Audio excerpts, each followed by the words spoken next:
భారతదేశంలో ఒక విచిత్రం ఏంటంటే, అయ్యా మీ పని మీరు చేసుకోండి, ప్రశాంతంగా ఉండండి, నేను రాజకీయ జోక్యం చేసుకోము, ఎవరి గొడవలు పెట్టుకోము అంటే, లేదు లేదు నువ్వు రాజకీయంగా జోక్యం చేసుకోవాలి, మేము విమర్శిస్తుండాలి, ఆ తర్వాత నువ్వు మాట్లాడుతుండాలి, నువ్వు ఏదో ఒకటి మాట్లాడుతుండాలి, మేము ఏదో ఒకటి మాట్లాడుతుంటాం, నువ్వు మాట్లాడకపోతే ఎట్లాగా, మేము తిట్టినా కూడా నువ్వు స్పందించకపోతే ఎట్లా, నువ్వేదో ఒకటి మమ్మల్ని తిట్టాలి కదా అన్నటువంటి బాధపడిపోతున్నారు కాక్రోచ్ జనతా పార్టీ.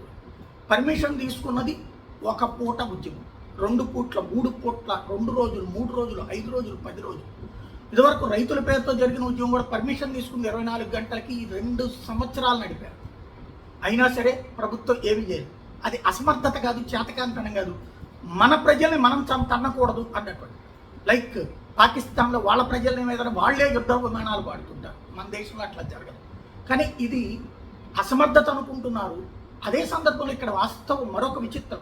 కేరళలో ఎవరున్నారు? కాంగ్రెస్ గవర్నమెంట్. అక్కడ ఏం జరుగుతోంది? ఇదిగో ఈ యాజిటేషన్. అక్కడ యాజిటేషన్స్ని ఎట్లా చేస్తున్నారు?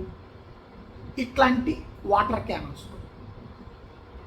అక్కడ అంటే ఇదెవరు? కమ్యూనిస్టులు, కాంగ్రెస్. ఉద్యమం చేస్తుంది కమ్యూనిస్టులు, కొడుతుంది కాదు. ఇంతకుముందు కాంగ్రెస్ ఉద్యమం చేసేది, కమ్యూనిస్టులు కొట్టేవాళ్ళు. అక్కడ ప్రజాస్వామ్య హక్కులు ప్రాబ్లం కాదు.